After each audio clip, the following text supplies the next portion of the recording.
ሰላም ተወዳጆች የዚህ ፕሮግራም ታዳሚዎች እንደምን አላችሁ? ዛሬ ደግሞ እንደገና ሌላ አዲስ ፕሮግራም ይዤ መጥቻለሁኝ። ፓስተር ብርሃኑ ነኝ።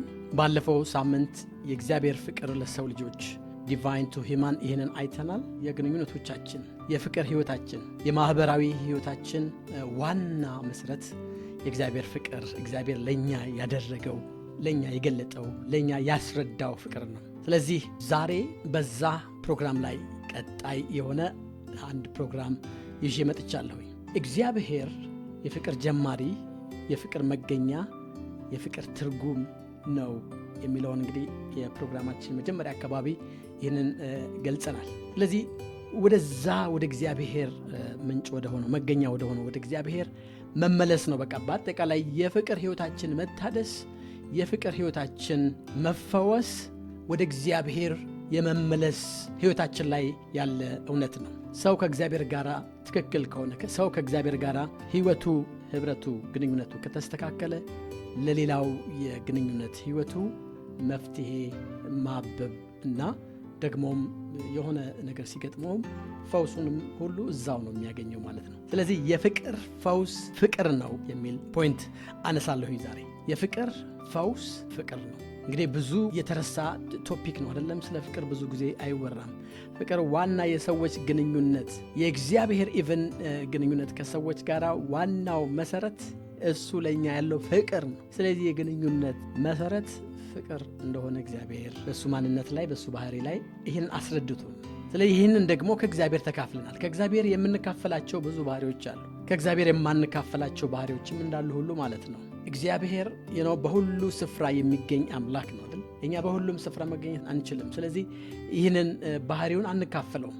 ሰው በአንድ ጊዜ ነው አንድ ቦታ ላይ ብቻ መገኘት የሚችለው። እግዚአብሔር ሁሉን ያውቃል። እኛ ደግሞ ጥቂት ነገር ነው የምናውቀው። ያው ከእግዚአብሔር ይህንን ባህሪ ተካፍለናል። ፐርፌክት የሆነም እውቀት ባይኖረን፣ ነገር ግን ከእውቀትም ከፍለን እናውቃለን ብሎ እንደሚናገር ጳውሎስ እግዚአብሔር በሰጠን እንድናውቅ በሰጠን መጠንና ልክ እናውቃለን ማለት ነው። ለዚህ እግዚአብሔር ፍቅር አለው ብለን ስንናገር እኛም ከእግዚአብሔር ደግሞ ፍቅርን ምን አድርገናል? ሼር አድርገናል። እግዚአብሔር የእሱን የፍቅር የጠለቀ ማንነትና የፍቅር ህይወት ለእኛ ሼር አድርጎናል እግዚአብሔር። ስለዚህ ያ የእግዚአብሔር ፍቅር በእኛም ህይወት ውስጥ አለ። ስለዚህ ግንኙነቶቻችን ሲጎዱ፣ በትዳር ውስጥ ባሎች ሚስቶቻቸውን አንዳንድ ጊዜ መውደድ በሚያቅታቸው ጊዜ፣ ሚስቶችም እንደዚሁ እንደገና በቃ የመጀመሪያ ወደ ትዳር ህይወት ሲገቡ የነበራቸውን ያንን በቃ የመጀመሪያ ፍቅር መልሰው ማግኘት እስከማይችሉ ድረስ ተስፋ በመቁረጥ ውስጥ ሲገቡ፣ እንዴት አድርጌ ደግሜ ልውደድ በሚሉበት ጊዜና በዚህ ጥያቄ ውስጥ በሚዋጡ ጊዜ ወደ እግዚአብሔር ፍቅር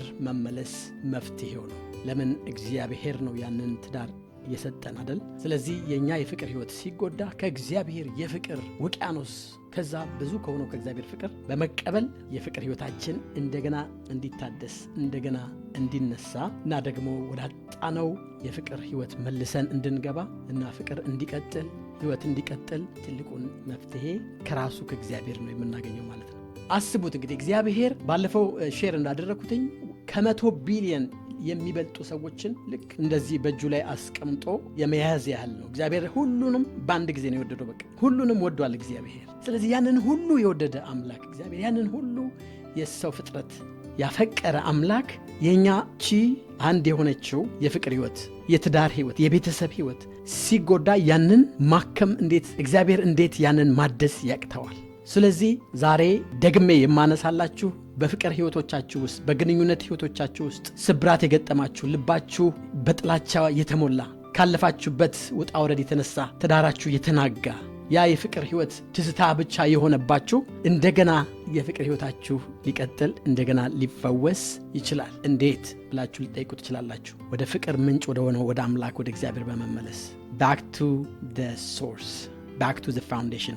ቤትን የሚሰራ አምላክ እግዚአብሔር ነው። ትዳርን የሰጠን የኔ ፍቅር ህይወት የሰጠን ራሱ እግዚአብሔር ነው። ስለዚህ እንደገና ህይወትን ሊዘራበት እንደገና ሊፈውሰው እንደገና እግዚአብሔር ልጆቻችንን እንድንወድ፣ ሚስቶቻችንን እንድንወድ፣ ጓደኞቻችንን እንድንወድ የሚያደርግ የፍቅር ህይወታችንን ሂል የሚያደርግ ፓወር አለው እግዚአብሔር። የእግዚአብሔር ፍቅር የእኛን ግንኙነት ይፈውሳል። ያ ነው የእኛ ተስፋ።